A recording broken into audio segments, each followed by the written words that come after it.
بسم الله الحمد لله رب العالمين maanta waxaan qaadanaynaa cashirkeena 21 ee farmakolojiga waxaan kusoo jirnay ciprofloxacin ama daawooyinka nooca loo yaqaano cephalosporin groupkooda antibioticska ah waxaan ka hadlaynay dosagekeeda IM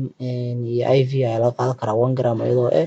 12 saacadood ayaana la siin karaa qofka bacdi oo qaangaarka ah moderate to severe infections waxaa lagu daaweeyaa infectionada saaidka ah 1 to 2 gram every 6 and 8 hours 1 ilaa 2 gram ayaana la siiyaa qofka 6 ilaa 8 saacadood gudahood sidoo kale waxaa loo isticmaalaa pre-operation prophylaxis qofka marka la rabo in qalliin lagu sameeyo kala ayaa la siiyaa si looga ilaaliyo in septicemia ay ku dhacdo oo infection uu qaado 30 ilaa 90 minute ka hor ayaa la sii siiyaa qalliinka intuusan gelin drug consolidation marka ka hadlayno should not be mixed with the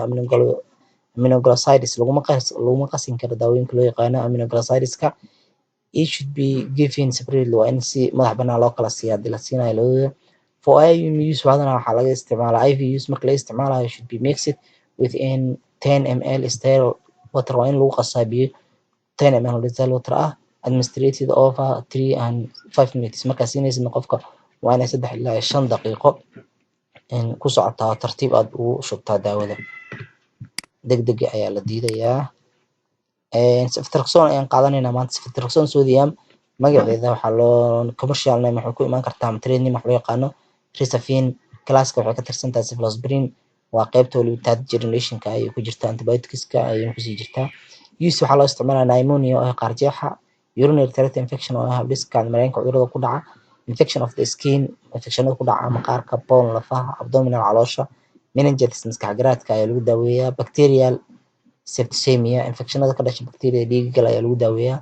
pre-operation prophylaxisna waa loo isticmaali karaa qofka intuu qalliinka u gelin ka hor waa la sii karaa si infectionada looga sii ilaaliyo oo protection ahaan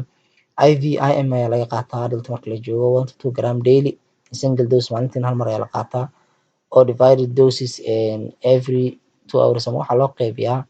12 saacadood kabacdi loo kala qeybiyaa marka laba jeer qaadan kartaa adoo laba qeyb kala qeybinaysid pediatric ciyaalka marka laga hadlayo 50 ilaa 75 gram ayaa laga qaataa per day aadada meningitis cunuga maskax garaadka qaba laakiin meningitiska waa loo badiyaa 100 ml ayaa la gaarsiiya 100 mg ayaa la siin karaa drug concentrationka waxay u baahan tahay waxay tahay IM markaa ka qaadanaysid should be deeply into the body of large muscles waa in murqaha si muruqa meel taxadar leh loogu shubo macnaha aan banaanka kor loogu shubin hoos la geliyo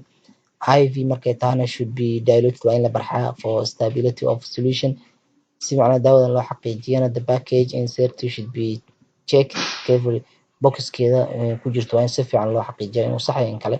ama inuu dilaacsan yahay waxaas laga ilaaliyo dosagekeeda marka laga hadlayo should be maintaining for at least 2 days after symptoms of infection waa in daawada qofka usii socotaa ugu yaraan 2 maalin markii calaamadaha ay ka baaba'aan kabacdi usually occurs in 4 and 15 days badanaana waxaa la qaataa 14 ugu badan ilaa 4 maalin intaas waxaan u gudbaynaa penicillins qaybta koowaad ee antibioticska hadda waxaan qaadanaynaa aminoglycosideska waxay kamid yihiin daawooyinka nooca loo yaqaano broad spectrumka ama kuwa ugu xooga badan ee lagu daaweeyo antibioticska primarily badanaa waxaa loo isticmaalaa for treatment of serious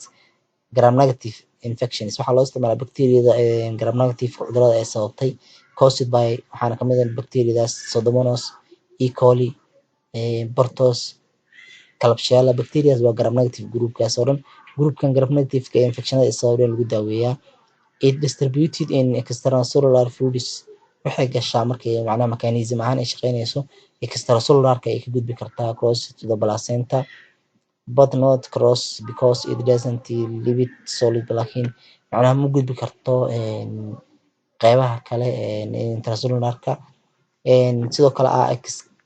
excreted by large in the urine kaadida ayaan lagu soo saari karaa badanaa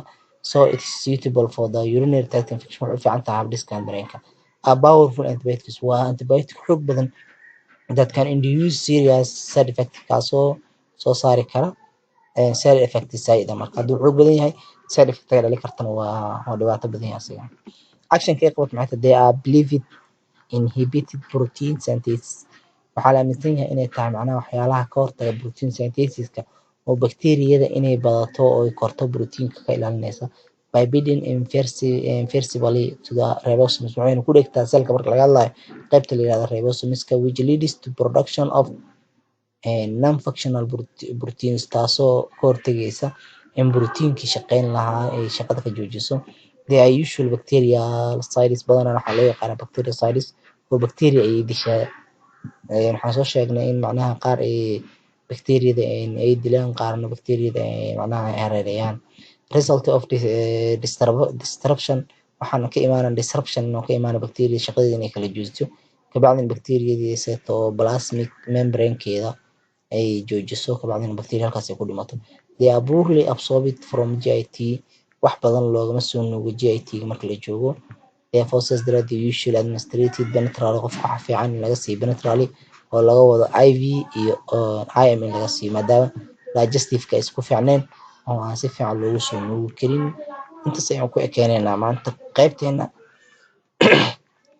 antibiotic-ada aan ku qaadanaynay ceftriaxone iyo aminoglycoside oo groupka labaad oo aan bilowna ahaa. Wassalaamu calaykum waraxmatullaahi tacaala wabarakaatuh.